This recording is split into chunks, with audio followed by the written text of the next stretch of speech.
It's me again, ang ate nyo Jaja. So, ayan, ito nga naman ang vlog na walang filter at walang edit.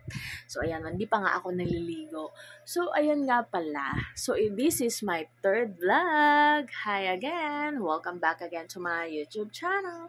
So, ito, papakilala ko nga pala sa inyo ang aking bagong alaga. So, namatay na po yung alaga ko before, 6 years ago. Yun ay hindi pala 6 years ago. So, 2019 namatay siya. Yun yung first ko, si Gigi. Second is si Baba, namatay po siya this January lang. So, pagkadating ko dito, wala na ako alaga at namimiss ko mag-alaga. So, ito po ang bago kong alaga at nabili ko po siya sa Bukawi Pet Market. So, ito pa, papakilala ko po sa inyo si Chucky. Chucky is a boy. So, ito po siya. Tiyanan! Tulog po siya ngayon. Ayan. Natutulog si Chucky. Hi, Chucky.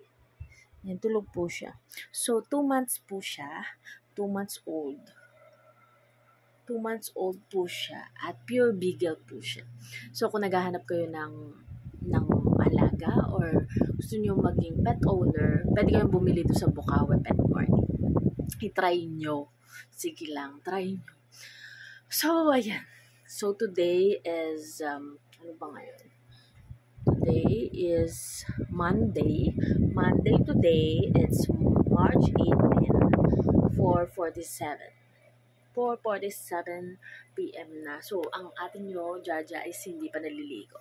So, ayan, nananaba na ako at wala akong ginagawa. So, ayan, inaalagaan ko lang yung aso ko. So, nagpaplano akong bumalik sa mga pinaggagawa ko. Gaya ng mga pagla-live sellings, pagba-vlogs, and kung anik-anik sa mga pinagagawa ko. So, eto, ayan. Gusto ko lang gumawa ng vlog na no edit, no filter, just me. So, ayan, magsasalita lang tayo sa video. Ayan, blah, blah, blah, blah. So, ayun. Ilan, na-share ko lang po sa inyo ang aking alaga. Ayan. Siya si Chucky. So, ayan. Bye, guys. Ayun lang. Masasabi ko sa inyo. Hindi pa pala bye-bye. So, ayun. Today, gusto ko lang i-share sa inyo na wala akong ginawa. Ayun. So, ayun. Siguro, mamaya mag-vlog ako ulit. Matutulog muna kasi wala tayong tulog. This is my third vlog pala anyway. So, this is random videos everyday. So, baka everyday magpa-vlog ako dito. So, ayan. Makaka-receive kayo ng vlogs or notification if mag-subscribe kayo sa akin and notify kayo. So, ayan. Ito, share ko lang po sa inyo dito yung about life ko and everyday life and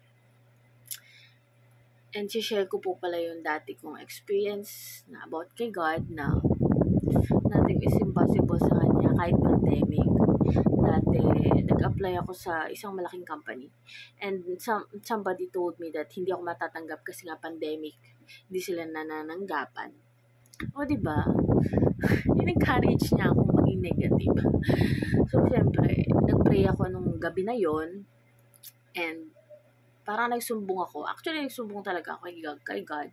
Di Papa Jesus na, ayun nga, syempre, napanghinaan ako ng loob nun, di ba? Siyempre, sino ba naman hindi mapanghinaan ng loob nun? Tapos, after nun, naka-receive ako email, na-interview ako. And then, you know what, guys? I am hired. O, diba, bongga?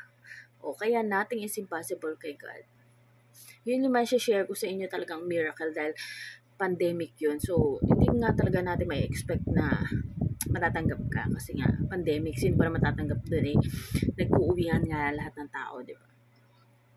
So, yun lang, guys. So, bukas ulit, magkakwento ako sa inyo, nakapakipakinabang at makakatulong sa inyo para huwag kayong panghihinaan ng loob. Just pray lang, guys. Mag-pray lang kayo.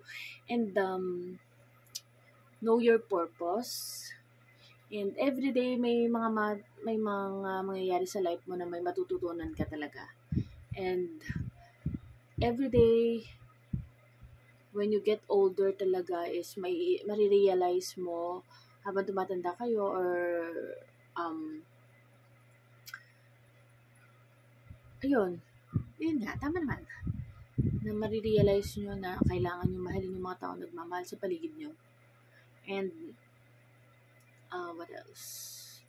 Pahalagahan yung mga taong nasa paligid nyo kasi life is short.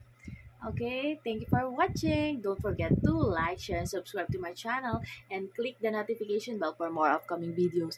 Bye guys! See you in my next vlog. No filter, no edit. Just me!